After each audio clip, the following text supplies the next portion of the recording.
పారిజాతం ఎవరు? The nation wants to know who is పారిజాతం. అదొక్కటే ఏంటండి? అదొక్కటే వదిలేద్దాం. అదొక్కటి వదిలేద్దామా? అయితే అది వేరే సినిమా కదా. కాదు మ్యామ్, అది కాదు కానీ కథ చెప్తాను. కథ చెప్తారా? కథ చెప్పేస్తా. ఓకే, వదిలేండి. మా ఆయనే ఇంటికి లేట్గా వచ్చినప్పుడు చాలాసార్లు కథలు చెప్పాడు. ఆ కథ కాదు మ్యామ్, మన సినిమా కథ చెప్పాను. ఓకే, చెప్పండి. మన కథ ఏంటంటే,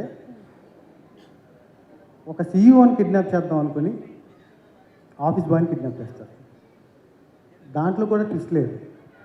ఆ ఆఫీస్ బాయ్ని సీఈఓ అనుకుంటే వచ్చే ట్విస్టే మన సినిమా. నాకు ఎందుకో డౌట్గా ఉంది. లేదు, కరెక్ట్ వాసన కొట్టట్లేదు. లేదు కరెక్ట్. నన్ను పక్కదారి పట్టించడానికే ఈ కథ చెప్పారని మీరు సినిమా చూడండి. కాకపోతే విజయప్రసాద్ గారు నమ్మారా ఇది? రే రే రే నా కాళ్ళ మీద పడమని.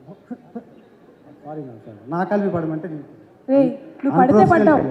ఆల్రెడీ మోకాలు ఏదో కొంచెం నొప్పిగా ఉంది. హూ ఇస్ రెస్పాన్సిబుల్ అండి? నా కాళ్ళ మీద పడమంటే మీ కాళ్ళ మీద పడ్డాడు మ్యామ్. వేస్ట్ డబ్బులు కూడా ఇచ్చాను అప్పటికి. హర్ష, రీల్సే అనుకున్నాను. సంతోష్ గారి దగ్గర చాలా ప్లానింగ్ ఉంది, ఫీల్స్ కూడా ఉన్నాయి చాలా. మీ పని సంగతి చెప్పి తర్వాత చెప్తాను. వాడు నా కాళ్ళ మీద పడ్డం కాదు, వాడి కాళ్ళ మీదే వాడు పడిపోయాడు. టెన్షన్లో పడతాను మళ్ళీ.